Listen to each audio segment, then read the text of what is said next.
I need to start this with a confession. I think a lot of secondary classroom teachers will understand. When I was a new teacher, I had this belief stuck in my head that if I wanted students to stay engaged, I had to switch it up all the time. And what I thought that meant was I can't repeat anything. If I used a protocol once, I needed a different one next time. If an activity worked, cool. Now I had to go find something new.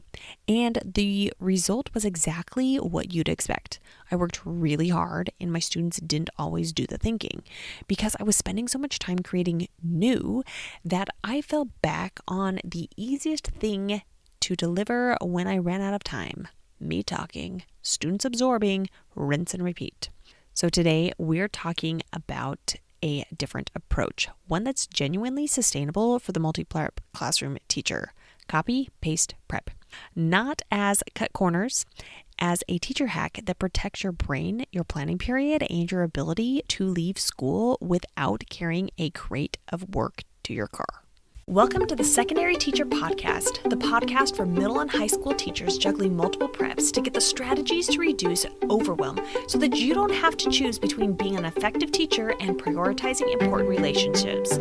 I'm your host, Kristen Masick, a 10-year high school engineering teacher, former middle school assistant principal, and teacher coach. Every week, we will discuss strategies, systems, and time-saving tips to help you not only survive but thrive as a multiple prep teacher. I think a part of where this belief came from was my early experiences with protocols back in undergrad. I remember doing things like jigsaw type structures in my methods courses, probably some secondary education course that we all termed suck ed instead of sec ed because all the ideas seemed so lofty and really not applicable, especially in the engineering classroom.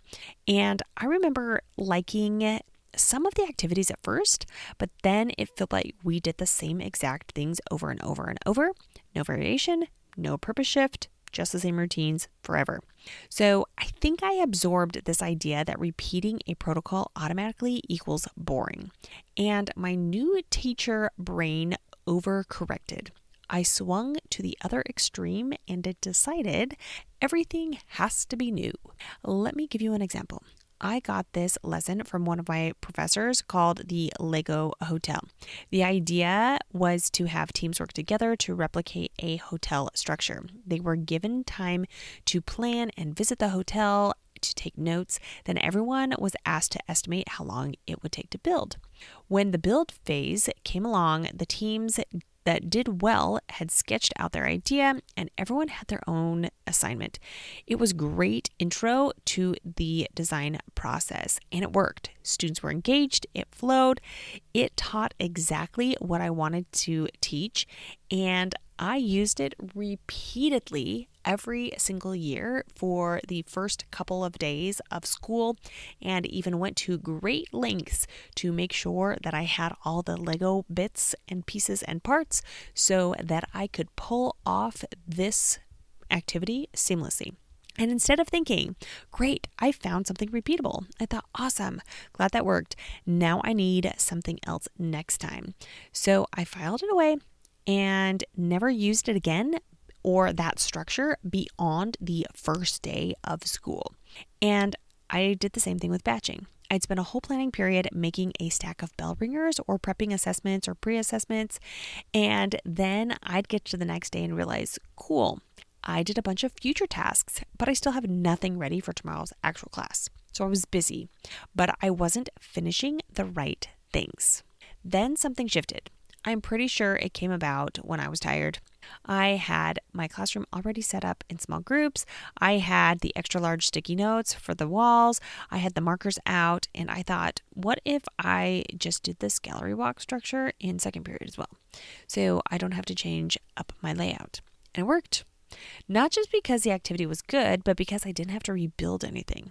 That's when I came full circle on that jigsaw realization and thought, wait, why do people use this kind of structure so much? Answer, because it works. Not because it's trendy, because when the structure is clear, students can focus on the thinking instead of constantly learning a new set of directions. So I started paying attention. Instead of asking, what's something new I could do? I started asking, What did my students actually like about that activity? Was it the cooperative piece? Was it the timing, like a race against the clock? Was it that everyone had an equal role? Was it the clarity? Students knew exactly what to do without me re-explaining 10 times. And once I could see the pieces that made an activity work, I could reuse those pieces. That's when I started with protocols first. What protocols could I reuse in every class? Then I zoomed out even more. Is there something I'm planning for first period that I can do in second period with minor tweaks? Not a whole rebuild, minor tweaks. That's the heart of repurposing. And it's the moment planning starts to feel lighter and more predictable. You don't need brand new lessons for every prep or even just starting from scratch. You need reusable structures that reduce decisions and let students do more of the thinking. Strategy 1, stop confusing new with engaging. This is one of the biggest mindset shifts for multi-prep teachers. Engagement isn't novelty. Engagement is clarity plus challenge plus participation. When students know the structure, they settle faster. They ask fewer "what are we doing?" questions. They can actually focus on the task. So instead of asking, "have we done this before?" ask, "will students be thinking? Will they be making something, deciding something, solving something, comparing something? Is the task doing the heavy lifting or am I doing the heavy lifting?" Because here's what I learned the hard way. If I'm constantly inventing new activities, I'm the one carrying the cognitive load. But if I reuse a strong structure, students carry more of it. That's not boring, that's smart. And it's one of the most underrated classroom skills you can build as a teacher, creating predictable structures that free students to think. And honestly, this connects back to what we talked about a couple of weeks ago in episode 318 about stopping the perfection cycle. Because when you're constantly trying to make everything new and perfect, you're spending your planning period on expanding tasks instead of finishing tasks. Repurpose is how you finish. Strategy 2, copy the structure, swap the content skin. This is the copy paste part, and it's what makes this sustainable across multiple preps. When you repurpose, you keep the parts that make the lesson work. What stays the same? The protocol steps, the rules, if there are rules, the time structure. You have 6 minutes, then rotate, the checkpoint, show me X before you move on, the reflection prompt. What did you change and why? The rubric categories, even the criteria shifts slightly. What changes? The prompt, the vocabulary, the examples, the constraints, the standards emphasis, the product specifics. So if a routine worked in one class, you don't throw it out. You copy it and ask, what are the 2 or 3 things I need to change so it fits this other class? This is where generic tools become gold. Things like Venn diagrams, KWL style layouts, gallery walk, recording sheets, things that are not tied to a single subject. In my classroom, I always had stacks of grid paper and isometric paper printed for when I wanted students to sketch. That's repurposing at its best. Same tool, different application. Because you can use the same organizer structure when swapping the content, and it keeps you from planning in silos. You're not reinventing the format for every prep. You're reusing the format and changing the skin. That's a teacher tip that saves real time. Strategy 3, don't batch a bunch of tasks. Batch one reusable lesson format. I want to gently call out the batching trap because it's real. Batching can feel productive and still leave you with nothing you can teach tomorrow. So here's the difference. Unhelpful batching is when you batch a category of tasks that doesn't create a finish line. I made a bunch of bell ringers. I prepped all my assessments. I organized all my files. Those might be useful eventually, but they don't always make tomorrow lighter. Helpful batching is when you batch one repeatable structure that you can use immediately in multiple classes. For example, I'm building one protocol and I'm using it in 3 classes this week. I'm printing a boatload of graphic organizers that works across my day. I'm creating one rubric framework and I'm reusing it with minor tweaks. A practical way to do this in your planning period is to ask, what can I create once that I can use at least twice? Even twice is a win, because 2 uses means you just cut your planning energy in half for that piece. And that's what we want. Fewer decisions, fewer rebuilds, more finish lines. If you're listening and thinking, okay, but I don't want my class to get stale. I hear you. The goal isn't to do the same thing every single day forever. The goal is to stop acting like engagement requires reinvention. Students don't need you to be a constant entertainer. They need you to be clear. They need to know how to participate. They need to know what success looks like.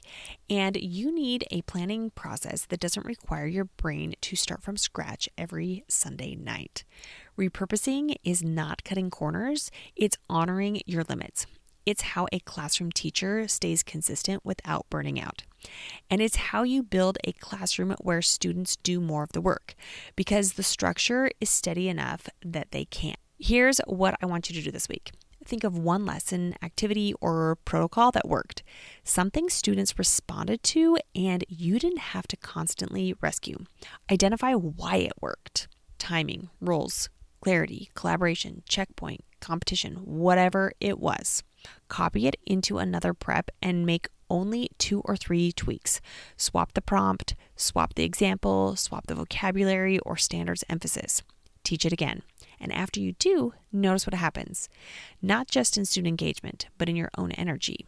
Because when you stop rebuilding, you start finishing. And finishing is what makes the semester feel lighter.